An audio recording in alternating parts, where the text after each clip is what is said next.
하겠습니다. 우리 하나님 말씀 다 같이 보도록 하겠습니다. 구약성경 422페이지 사무엘상 10장 17절에서 27절 말씀을 하나님을 경외하는 마음으로 다 같이 자리에서 일어나셔서 저와 여러분이 한 절씩 교독하도록 하겠습니다. 422페이지 사무엘상 10장 17절에서 27절입니다. 제가 먼저 봉독하겠습니다. 사무엘이 백성을 미스바로 불러 여호와 앞에 모으고 이스라엘 자손에게 이르되 이스라엘 하나님 여호와께서 이같이 말씀하시기를 내가 이스라엘을 애굽에서 인도하여 내고 너희를 애굽인의 손과 너희를 압제하는 모든 나라의 손에서 건져내었느니라 하셨거늘 너희는 너희를 모든 재난과 고통 중에서 친히 구원하여 내신 너희의 하나님을 오늘 버리고 이르기를 우리 위에 왕을 세우라 하는도다. 그런즉 이제 너희의 지파대로 1000명씩 여호와 앞에 나오라 하고 사무엘이 이에 이스라엘 모든 지파를 가까이 오게 하였더니 베냐민 지파가 뽑혔고 베냐민 지파를 그들의 가족별로 가까이 오게 하였더니 마드리의 가족이 뽑혔고 그 중에서 기스의 아들 사울이 뽑혔으나 그를 찾아도 찾지 못한지라.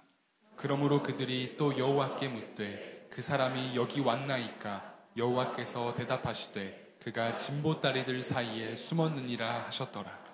그들이 달려가서 거기서 그를 데려오매 그가 백성 중에 선이 다른 사람보다 어깨 위만큼 컸더라. 사무엘이 모든 백성에게 이르되 너희는 여호와께서 택하신 자를 보느냐 모든 백성 중에 짝하리가 없느니라 하니 모든 백성이 왕의 만세를 외쳐 부르니라. 사무엘이 나라의 제도를 백성에게 말하고 책에 기록하여 여호와 앞에 두고 모든 백성을 각기 집으로 보내매 사울도 기브아 자기 집으로 갈 때에 마음이 하나님께 감동된 유력한 자들과 함께 갔느니라. 함께 읽겠습니다. 어떤 불량배는 이르되 이 사람이 어떻게 우리를 구원하겠느냐 하고 멸시하며 예물을 바치지 아니하였으나 그는 잠잠하였더라. 아멘. 자리에 앉아주시기 바랍니다. 아마 영화 대사 중에 굉장히 유명한 대사인데요. 우리가 돈이 없지 가오가 없어? 라는 말을 한번 들어보신 적이 있을 겁니다. 이게 어떤 영화에서 나온지 혹시 기억나시나요? 아우 예, 맞습니다. 베테랑입니다. 베테랑에서 이 황정민 배우가 형사 역할을 하는데요.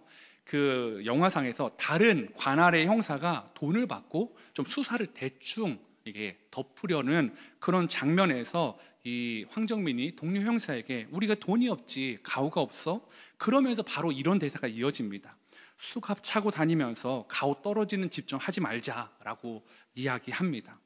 우리 한번 옆에 분에게 이렇게 한번 인사해보면 어떨까요? 우리가 돈이 없지 믿음이 없냐?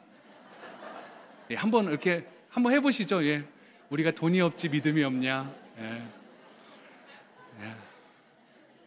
맞습니다. 우린 믿음이 있죠. 이 가오라는 말을 폼이라는 영어 단어나 아니면 자존심, 자긍심이라고 번역한다면 돈은 많이 가지지 못해도 형사로서의 어떤 자존심, 자긍심은 지키며 살자라는 그런 대사 아니겠습니까? 근데 이게 참 쉽지가 않은 것 같아요. 영화에서 보면 형사답게 살아가기에 유혹이 참 많은 것처럼 좋은 그리스도인답게 살아가는 데에도 참 유혹이 많이 있다라는 것이죠. 지금도 이 그리스도인으로 세상을 살아가면서 좀 돈이 부족하거나 아니면 건강이 꺾이거나 관계가 깨어지는 것들을 우리는 종종 내가 경험하기도 하고 주변의 이웃들에서 많이 보시는 것을 경험하실 것입니다. 그럴 때 우리는 나와 동료와 또 세상을 향해 우리가 돈이 없지 믿음이 없냐? 우리 그리스도인으로서 가오 떨어지게 살지 말자라고 말하실 수 있냐라고요. 그렇게 말하기 위해서 우리가 그리스도인으로 살아가야 되는 그 근거, 살아갈 수 있는 근거가 중요하지 않겠습니까? 여러분에게 나는 하나님을 믿는 사람이라는 자존심, 자긍심의 출처가 무엇입니까? 혹시 세상 사람보다 더 부유해야 되고 더 건강해야 되고 더 좋은 일이 많을 때 혹시 여러분의 그 그리스도인의 자긍심이 채워지는 것은 아니십니까? 그렇다면 이 황정민 배우의 동료 형사처럼 그것들이 채워지지 않을 때, 우리에게 돈이 좀 없어지고 우리에게 좋은 일이 일어나지 않고 우리의 건강이 회복되지 않을 때 어쩌면 우리는 그 자긍심을 버리고 다른 선택을 할 수도 있다는 말과 같아질 것입니다. 그러므로 우리의 신앙도 정말 분명한 목적지, 목표점을 정확히 할 때 우리는 자긍심을 지키면서 살아갈 수 있을 것입니다. 그렇다면 우리가 계속 살펴보고 있는 사울의 목표점, 목적지는 어디였을까요? 사울은 하나님께 그냥 버리는 패였을까요? 다윗이라는 왕을 세우기 위해서 그냥 밟고 지나가야 되는 징검다리였을까요? 그렇게 보기에는 사울이 너무 불쌍하지 않습니까? 장로들과 백성들이 강력히 요구했으니까 처음부터 하나님은 실패할 왕을 세우셔서 본보기 한번 봐라, 한번 호되게 당해봐라 라는 그 마음으로 사울을 택하신 걸까요? 그렇다면 그 일은 사울 개인에게 너무 잔인하고 너무나 힘든 일 아니겠습니까? 버림받기 위해 기름을 부음받는다, 버림받기 위해 많은 사람들 앞에 왕으로 추대된다. 여러분, 그것은 정말 비참한 일입니다. 그리고 그러한 사실이 진짜라면 우리도 사울처럼 버림받을 거에 대한 두려움이 우리를 불안하게 만들 것입니다. 그런데요, 저는 이 하나님이 정말 사울을 버리기 위한 패로 그냥 다윗의 징검다리로 부르신 것이 아니라 진짜 사울이 좋은 왕이 되기를 원하셨다라는 그 하나님의 마음이 오늘 성경에서 곳곳에 드러나고 있다라는 거죠. 그 증거들이 무엇입니까? 오늘 이 10장 1절에 보면 하나님은 사무엘을 통해 사울에게 백성의 지도자로 삼았다라고 선포하시면서 기름을 부어 주셨다라고 말씀하고 있습니다. 그리고 너는 그냥 대충 징검다리니까 기름 붓고 아무렇게나 해, 네 마음대로 해, 어차피 그럴 거잖아가 아니라 사울에게 분명한 하나님의 뜻과 목적을 말씀해 주셨다라는 거죠. 이스라엘이 어떻게 될 것이고, 내가 꿈꾸는 하나님의 나라는 어떤 것이고, 너의 사명은 무엇인지 하나님은 사무엘을 통해 사울에게 분명히 말씀해 주셨습니다. 사무엘상 10장 16절에 이렇게 말하고 있는데요, 사울이 그의 숙부에게 말하되 그가 암나기들을 찾았다고 우리에게 분명히 말하더라 하고 사무엘이 말하던 나라의 일은 말하지 아니하니라. 사무엘이 분명히 사울에게 나라의 일을 말해줬다라는 거죠. 아마 하나님의 나라, 네가 처음으로 왕으로서 해서 다스릴 이 나라가 어떤 나라인지를 여러 말들로 풀어서 이야기해 주었을 것입니다. 그런데 그 핵심은 이거였을 것 같아요. 출애굽기 19장 5절 6절 한번 같이 읽어볼까요? 시작.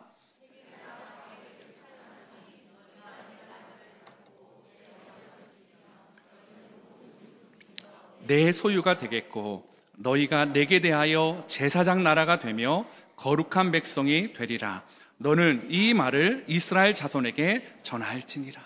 어쩌면 이 정확한 워딩은 아니었지만 하나님의 나라에 대해서 너는 이 민족이 어떤 거지? 내 소유라는 거, 나의 백성이라는 거, 너의 백성이 아니라 나의 백성이라는 걸 말씀해 주셨을 것입니다. 그리고 이 나라는 어떤 나라가 되느냐? 제사장 나라가 되며 거룩한 백성으로서 이렇게 살아가야 되는 것들을 분명히 말씀해 주셨을 거라는 거죠.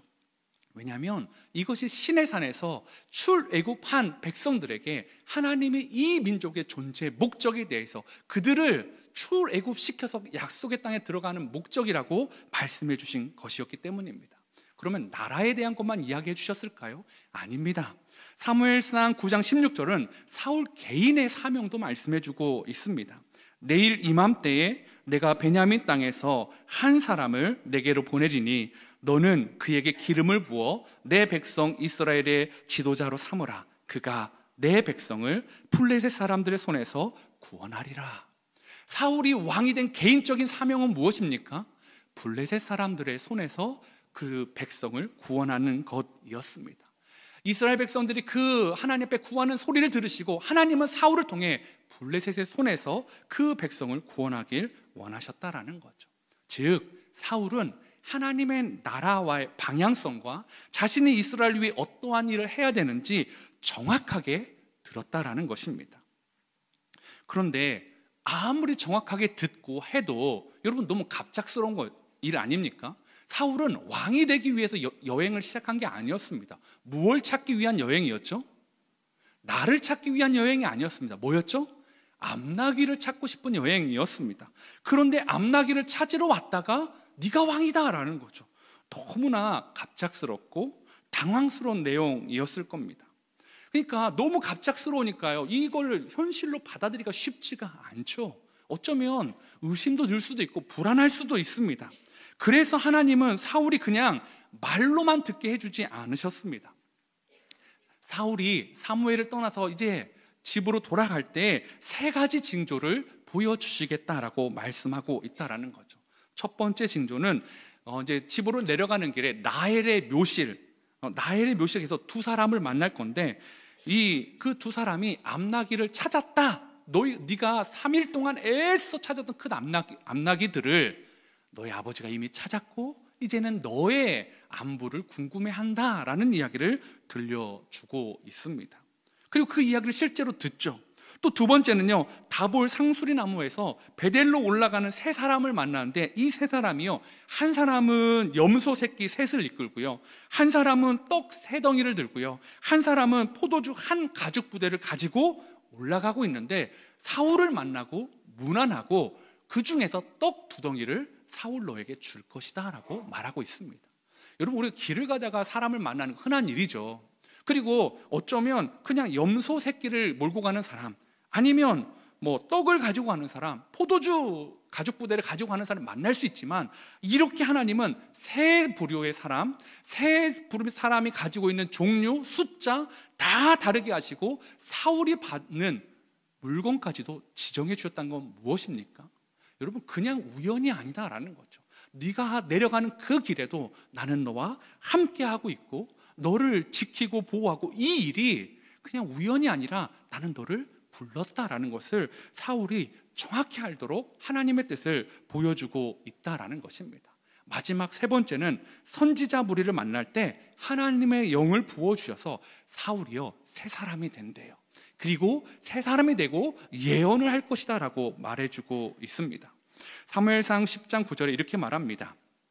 그가 사무엘에게서 떠나려고 몸을 돌이킬 때에 하나님이 새 마음을 주셨고 그날 그 징조도 다 응하니라. 여러분, 사울이요, 새 사람이 되었어요. 무언지는 모르지만 그 안에 새로운 그 존재가 된 것 같아요. 그리고 하나님이 말씀하신 3가지 징조가 어김없이 그날 다 이루어 주셨다라는 거죠. 이 일을 통해서 너무나 갑작스러운 상황에 당황할 수 있는 사울에게 하나님은요, 인도하심을 계속 알려주기 위함이었습니다. 만약에 여러분에게 이러한 일들이 일어났다고 치자고요, 어떠실 것 같습니까? 여러분이 나 오늘 뭔지는 모르는데 예배를 드리는데 난 새 사람이 된 것 같아. 들어올 때랑 완전 달라. 그런 게 느껴지고요. 나가면서 오늘 제가 뭘 얘기했는데 그게 다 이루어진다. 보자, 여러분 나갈 때 누구를 만날 건데 그 사람이 여러분에게 무엇을 줄 것이고 하는데 탁탁 맞아진다고 해보자고요. 다음 주에 저를 보는 여러분의 시선이 달라질 겁니다. 그보다 근데 더 중요한 건 뭘까요? 진짜 하나님이 살아계시는구나 라는 것들을 확신하게 되실 것입니다. 그런데요, 그렇게 하나님이 지금 사울을 위해서 얼마나 열심으로 그에게 설득하고 있는지를 보여주고 있다라는 거죠. 하나님의 열심이 부족하지 않으십니다. 이것만으로 충분한 것 아닙니까? 새 사람을 만들어 주셨다니까요. 이 앞날을 예언하게 해주셨다니까요. 하나님께서 3가지 징조를 다 보여주셨다니까요. 그런데요, 하나님은요, 거기에만 머물지 않습니다. 하나님은요, 다시 미스바에 온 이스라엘 사람들 다 모이게 한 다음에 지파별로 1000명씩에서 12,000명을 뽑아서 거기서 제비뽑기를 시작하십니다. 그리고 사울의 이름을 끝내 뽑으시죠. 그리고 하나님의 뜻이 사울에게 있음을 증명해 주십니다. 여러분, 엄청난 퍼포먼스 아닙니까? 모든 사람을 미스바에 모이게 하고 12,000명을 가족대로 다 지파별로 모이게 하고 거기서 뽑아서 사울을 그 하나님이 부르심 왕으로 선포하는 것 말입니다. 근데 그때에 그 놀라운 기적의 순간에, 놀라운 사울을 향한 정확히 겨냥된 표적의 그 퍼포먼스가 일어나는 그 순간에 사울이 어디에 있었습니까? 오늘 말씀 22절에 뭐라고요? 그러므로 그들이 또 여호와께 묻되 그 사람이 여기 왔나이까? 뽑았는데요, 다 다들 막 누구 이름이 나오나 기다리는데 뽑았는데 사울을 뽑았는데 그 사람이 안 보이는 거예요. 여호와께서 대답하시되 그가 진보다리들 사이에 숨었느니라 하셨더라. 여러분, 이 모습을 가지고 때때로는 참 사울이 겸손하다라고 포장하기도 합니다. 그런데 분명한 것은요, 진보다리에 숨는 사울의 신앙은 겸손이 아니었습니다. 왜냐하면 겸손이었다면 그 결과가 좋은 결과로 이어져야 되는데 그 끝이 좋지 않습니다. 지금 사울은 하나님의 약속과 축복과 기적이 가득 찬 시간을 보내고 있음에도 불구하고, 사울의 이 그런 가득 찬 출발을 시작했음에도 불구하고 그 과정과 그 끝이 너무나 좋지 못하다는 것을 우리는 잘 알고 있다는 거죠. 그렇다면 사울이 오늘 이 진보다리에 숨어드는 이 행동이 어떤 신앙의 문제를 보여주는 것일까를 우리가 한번 점검해 보기를 원합니다. 진보다리에 숨는 신앙 첫 번째 문제는 이것입니다. 안전한 곳을 착각한다라는 거죠. 여러분, 사무엘이 제비뽑기를 진행하며 이 하나님이 예비하신 왕을 백성들 앞에 드러내는 진짜 중요한 순간입니다. 나라의 정치 체제가 바뀌는 매우 중요한 순간에 그 사명을 받은 사람이 그렇게 설명을 듣고 하나님의 뜻을 듣고 징조를 보고 예언을 하고 새 사람이 된 사람이 어디 있다고요? 진보다리에 숨어 있다라는 거죠. 이 미스바에 모여서 숨을 만한 곳이 없었는지, 아니면 사울 본인의 생각에 이것이 제일 안전한 곳이라는 생각이 들어서 거기에 숨었는지는 모르지만, 분명한 것은 사울이 숨을 만한 곳은 거기뿐이었던 것 같습니다. 그곳이 가장 안전한 곳으로 여겼다라는 거죠. 여러분, 근데요, 이게 사실입니까? 아니죠. 사울의 착각이었다라는 거죠. 그의 착각은 당연히 들통이 나서요, 사람들 앞에 서게 된다라는 것입니다. 사울에게 그 진보다리가 유일한 도피처, 피난처, 숨을 수 있는 곳이라고 생각했을지 모릅니다. 내가 안전할 수 있는 곳, 나의 두려움을 숨길 수 있는 곳, 나의 사명을 회피할 수 있는 곳, 그곳이라고 생각했을지 모르지만요, 이게 얼마나 어리석은 생각입니까? 여러분, 사울에게 가장 안전한 곳은 어디일까요? 진보다리가 아니라 하나님 안에 거하는 것이었습니다. 그리스도인의 가오, 자존심, 자존감, 그런 것으로 그리스도인 살아가는 사람들이 아닙니다. 왜요? 우리는 무엇으로 살아갑니까? 하나님의 은혜와 사랑 안에서만 살아갈 수 있는 존재다라는 것을 하나님도 예수님도 말씀하고 계시다라는 거죠. 그렇다면 우리에게 가장 안전한 곳은 하나님 안에 거해야 된다라는 거죠. 사울은 하나님 안에 거해야 되는을 설명을 들었음에도 불구하고 그 자리에서 이탈해서 내 눈에 안전한 진보다리에 숨어 들었다라는 거죠. 여러분, 에베소서 3장 18절 19절은요, 이 하나님의 사랑, 예수님의 사랑이 얼마나 크신지, 얼마나 안전한 곳인지를 말씀해 주고 있습니다. 우리 18절 19절 한번 같이 읽도록 하겠습니다. 시작.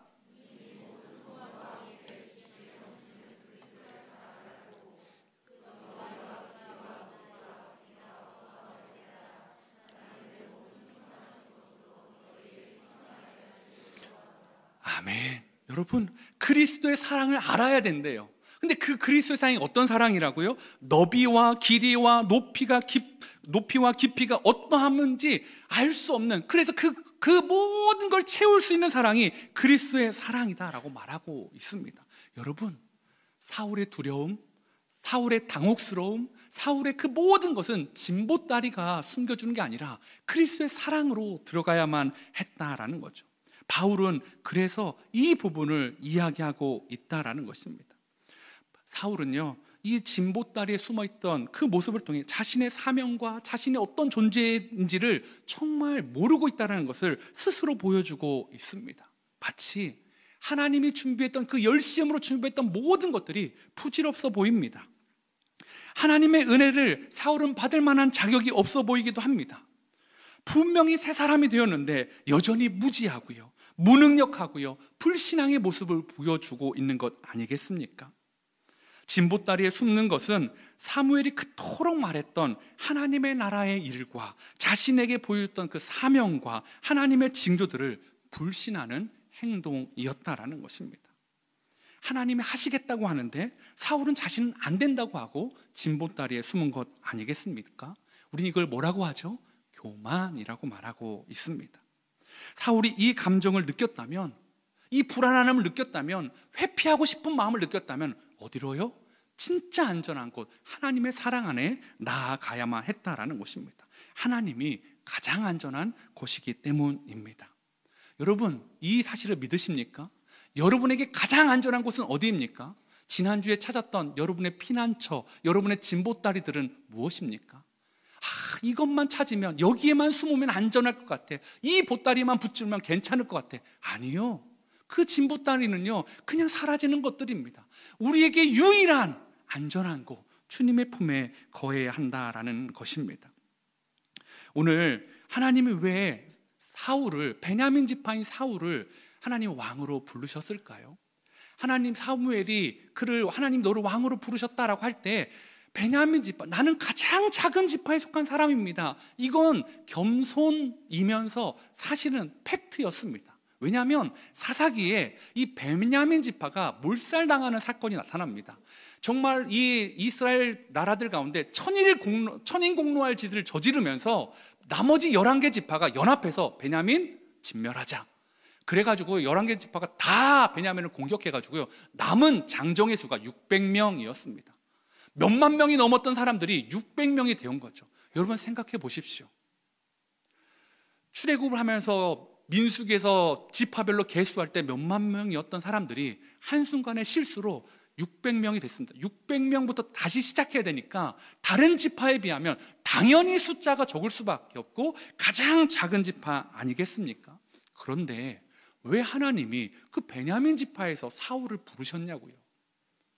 거기에는 하나님의 뜻이 있었다라는 거죠. 여러분, 숫자나 땅의 면적으로 보면 북쪽에는 에브라임 지파나 남쪽에는 유다 지파가 그 왕이 거기서 나와야 되는데, 하나님은 가장 작은 숫자, 그리고 이스라엘의 12지파들이 모두 다 알고 있는 가장 수치스러운 일을 얼마 전에 저질렀고 모든 악의 그 모습들을 보여줬던 그 왜 베냐민 지파에서 하나님이 왕을 뽑으셨냐고요?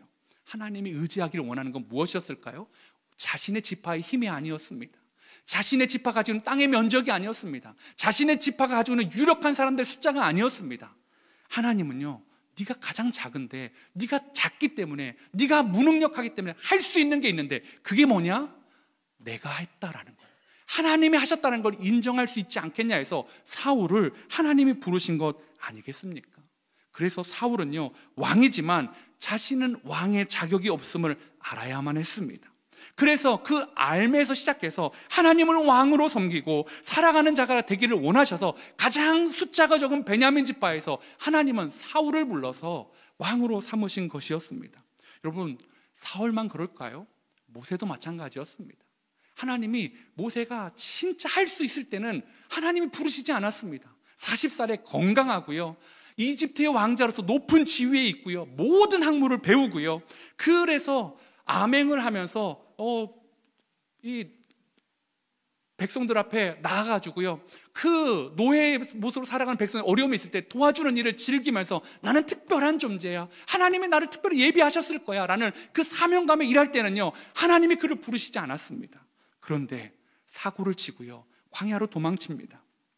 그리고 그 광야에서 철저하게 다 발가벗겨집니다. 학문도 신분도 자신의 그 특별함도 다 벗겨지고 아무것도 아닐 때, 그래서 나는 이제 적합하지 않아, 나는 할 수 없어 라고 생각한 그 시간이 40년이 됐을 때 그 80세의 모세에게 하나님이 찾아오십니다. 그리고 그 사명을 맡기죠. 자신은 이 일에 부적당하다고 그 생각만 남았을 때, 그래? 그러면 준비가 됐구나. 너는 부적당한 거 확실하니? 진짜 부족합니다. 하나님 좀 떠나십시오. 안 됩니다. 아론이 있지 않습니까? 다른 사람을 보내십시오. 그래? 그러면 너다. 왜요? 이 일은 자신의 힘으로 되는 것이 아니라 나의 힘과 나의 능으로 되는 것을 너를 통해서 보여줄 수 있기 때문이다라는 것입니다. 사랑하는 성도 여러분, 그래야 사울도 모세도 하나님의 은혜 안에, 하나님의 사랑 안에 거할 수 있는 것 아니겠습니까? 그런데요, 사울은 그거에 실패했습니다. 그곳에 하나님의 은혜에 나아가기보다 출발부터 짐 보따리에 숨어 들었다라는 것입니다.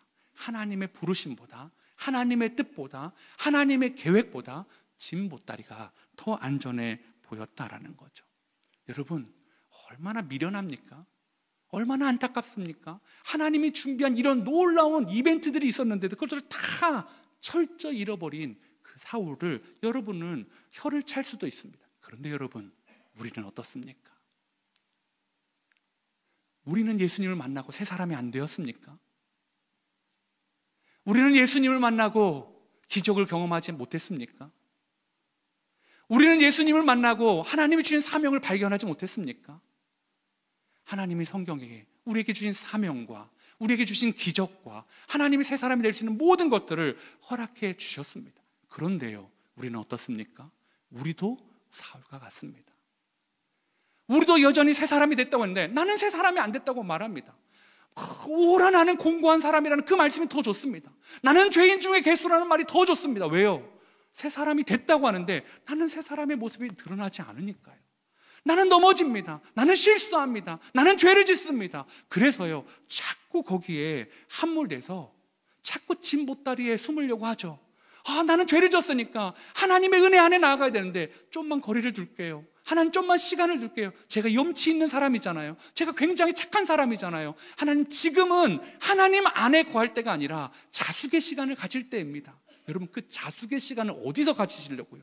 얼마나 가지시려고요? 그곳이 얼마나 여러분에게 안전합니까? 사단은 그곳이 안전하다고 말합니다. 여러분의 양심도 그것이 안전하다고 말할 것입니다. 그러나 성경은 뭐라고 말합니까? 가장 안전한 곳이 어디입니까? 우리가 아무리 죄를 지었다 할지라도, 우리의 죄가 주홍같이 붉을지라도 가장 안전한 곳은 주님께서 멀어진 곳이 아니라, 십자가에서 떨어진 곳이 아니라 십자가 아래 주의 보혈을 통과할 때 가장 안전하다라고 말씀하고 있다라는 것입니다. 사랑하는 성도 여러분, 오늘 우리에게 가장 안전한 곳이 어딘지를 다시 한번 생각해 보십시오. 여러분이 발견했던 그 짐보따리들 안전한 곳 아닙니다. 우리가 가장 안전한 곳은, 그것이 내가 하나님을 섬길 때 부담이 생기든 두려움이 생기든 아니면 죄를 지었든 가장 안전한 곳은 십자가 아래, 예수님의 사랑 안에, 하나님의 은혜 안에 나아가는 저와 여러분 되시기를 소망해 봅니다. 짐보따리에 숨은 신앙은 두 번째, 확률의 오류에 빠지게 한다라는 것입니다. 여러분, 사무엘이요, 이제 사울을 왕으로 세워서 처음으로 하나님께 받은 명령이 무엇인 줄 아십니까? 예언 뭐 이런 거 말고요. 처음 받은 명령, 너 이렇게 해라 라는 명령이 무엇이죠? 사무엘상 10장 8절은 이렇게 말합니다. 너는 나보다 앞서 길갈로 내려가라. 내가 네게로 내려가서 번제와 화목제를 드리리니 내가 네게 가서 내가 행할 것을 가르칠 때까지 7일 동안 기다려라. 무슨 명령입니까? 기다려였습니다. 기다려.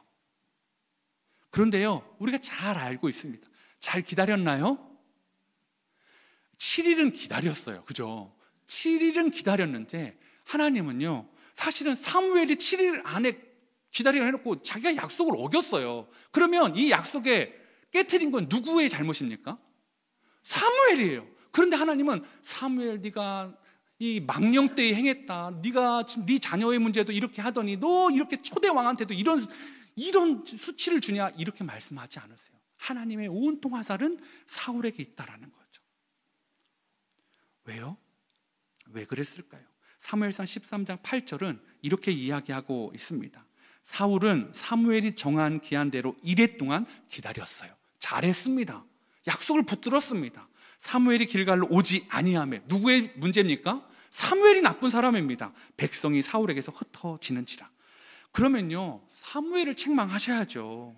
야, 내가 이스라엘 왕을 세운 걸 잘했다. 너 진짜 실수가 많아지는구나.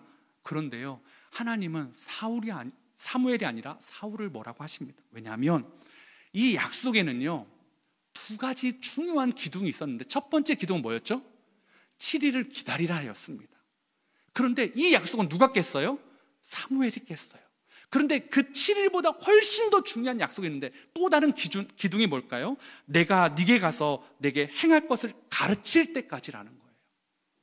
지금 7일이라는 약속은 사무엘이 깼고요, 네게 가서 내가 행할 것을 넌 듣고 행해야 되는데 그 약속을 깬 건 사울이었습니다. 뭐가 더 중요하냐고요.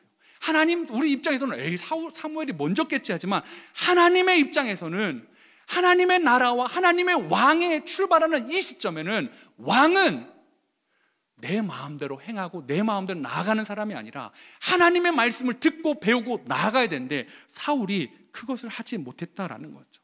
그리고 그에게 훨씬 더 불안을 줬던 것은 무엇입니까? 우리가 아까 있던 13장 8절의 뒷부분에 백성이 사울에게서 흩어지는지라. 그가 더 기다리지 못했던 이유는 사무엘이 약속을 어겨서가 아니었어요. 뭐였죠? 백성이 사라지는 거였어요. 군대를 모았는데 군대가 점점점 빠져가는 게 불안한 거예요. 숫자가 조금이라도 더 있어야 싸움에서 이길 수 있는 확률이 높은데 점점점 숫자들이 줄어드니까 확률이 줄어드는 거예요. 즉 사울은요, 하나님의 말씀이 아니라 확률을 보고 이 일을 선택했다라는 것입니다. 숫자가 많아야 이길 수 있지. 하나님의 약속은 난 지킬 대로 지켰으니까 숫자를 지켜야지. 확률을 붙잡아야지. 그래서 나머지 진짜 중요한 하나님의 약속을 버리고 확률을 붙잡은 것입니다. 여러분, 그런데요, 이 확률이요 참 사람을 속이기 쉽습니다. 여러분 생각해 보세요. 사울이, 아니 베냐민 지파에서 왕이 나올 수 있는 확률이 얼마나 될까요? 12분의 1이요? 아니요. 그 지파는 천인공노할 짓을 저지른 지파라니까요. 그래서 600명 남고요, 겨우 명맥을 유지하는 지파였다니까요. 그런 수치스러운 지파에게 초대왕을 준다고요? 그런 건 있을 수 없는 일입니다. 그 가장 힘없는, 볼품없는 그런 지파에게 왕이 나올 확률은 정말 적었습니다. 또 오늘 우리가 읽었던 이 말씀에 하나님은 1000명씩 12지파에서 모아서 12,000명을 뽑았습니다. 거기에서 한 번 뽑고 또 마드리 가족이 뽑고 그 다음에 사울이 뽑힐 확률은 얼마입니까? 30%입니까? 아니면 20%입니까? 10%입니까? 아니면 5%? 1%? 어떤 퍼센트입니까? 여러분, 그건 중요하지 않습니다. 여러분, 우리는 그것들을 막 계산할 수는 있어요. 이게 몇 명이니까, 몇 번이니까, 몇 퍼센트다. 그런데요, 그건 사람의 관점이고요, 하나님의 관점에 사울이 뽑힐 확률은 몇 퍼센트입니까? 몇 퍼센트죠? 100%입니다.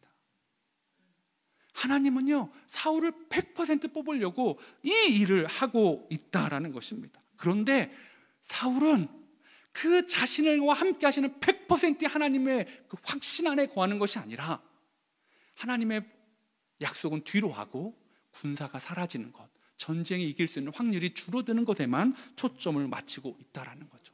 사울과 비교되는 왕이 다윗입니다. 다윗은 싸울 때 확률을 보고 싸우지 않았습니다. 그가 골리앗과 싸울 때 그는 시냇가에서 돌 몇 개를 가지고 나가죠?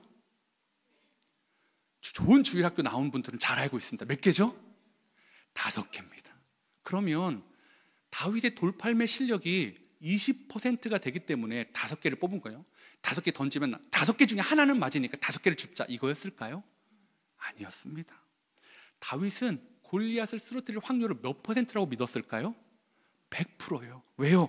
전쟁은 여호와께 속한 것이니 하나님이 이 전쟁을 승리하게 하실 걸 믿었어요. 그래서 사울의 갑옷도 다 벗어던지고 돌을 5개 집었어요. 그것은 5번 던지 1번 맞추겠다는 확률의 문제가 아니었습니다. 하나님이 함께 하시면 이길 수 있다라는 그 믿음이 있었습니다. 다윗은 확률의 논리에 빠진 사람이 아니라 100% 자신과 함께 하시는 그 하나님을 신뢰하는 사람이었다라는 거죠. 여러분, 저와 여러분은 어떻습니까? 저와 여러분이 하나님의 자녀가 될 확률은 몇 퍼센트입니까? 몇 퍼센트죠? 한 60억 분의 1, 70억 분의 1 이 정도 됩니까? 아닙니다. 저와 여러분이 하나님의 자녀가 될 확률은 하나님 입장에서는 100%였습니다. 여러분이 죄를 짓고요, 여러분이 실수하고요, 여러분이 넘어지고요, 여러분이 도망가고요, 여러분이 새 사람의 은혜를 받았음에도 불구하고 그렇게 못 살아도요, 여러분을 구원하실 확률은 몇 퍼센트입니까? 100%입니다. 여러분 믿으십니까? 하나님은요, 우리를 100% 사랑하시기로, 그래서 우리가 아직 죄인 되었을 때 그리스도께서 우리를 위하여 죽으심으로 우리를 향한 하나님의 사랑을 확증해 주신 것 아니겠습니까? 하나님의 우리를 향한 사랑은 100%였으니까요. 사랑하는 성도 여러분, 우리가 너무 뻔뻔하다고 생각하지 않으셨으면 좋겠습니다. 내가 죄를 졌는데 어떻게 바로 돌아가요? 자숙의 시간이 있어야죠. 그건 하나님의 사랑을 모르는 거예요. 하나님의 확률을 모르는 거예요. 어느 정도 있어야 하나님 받아줄 확률이 높아지는 겁니까? 어느 정도가 지나야 하나님이 받아줄 확률을 기다리시는 겁니까? 여러분, 100% 언제든지 우리를 안아주시고 언제든지 우리의 피난처가 되어주시고 우리가 도움이 되시는 그 주님의 사랑 안에, 그 십자가 안에, 하나님의 은혜 안에 바로 즉시 나아가는 저와 여러분 되시기를 소망해 봅니다. 이제 말씀의 결론을 맺도록 하겠습니다. 우리가 설교의 도입부에 이 이야기를 했죠. 우리가 돈이 없지 가오가 없냐. 여러분, 우리에게는 돈이 없을 수 있습니다. 우리에게는 건강이 없을 수도 있습니다. 우리에게는 관계가 깨지는 삶을 살아갈 수도 있습니다. 어쩌면 그것이 회복될 확률은 정말 어쩌면 세상에 보이던 퍼센테이지일 수 있습니다. 그런데 우리가 구원받을 확률, 우리가 하나님의 자녀가 되는 확률은 늘 100%다라는 것입니다. 오늘 우리가 붙잡아야 될 건 무엇입니까? 확률이 아니라 예수님의 십자가와 하나님의 사랑이다라는 거죠. 이제 이번 주에 더 안전해 보이는 진보다리 안에 숨어 있는 것이 아니라, 더 안전해 보이는 확률의 문제에 여러분 나아가는 것이 아니라, 그것에 속지 않고 십자가 앞에 보혈 아래 그 그리스도의 사랑 안에 그 너비와 깊이와 높이와 길이를 알 수 없는 그 무궁한 사랑 안에 나아가는 저와 여러분 되시기를 소망해 봅니다. 우리 시간에요, 말씀 생각하시면서 모든 상황 속에서라는 찬양을 한번 찬양하며 나아가길 원합니다.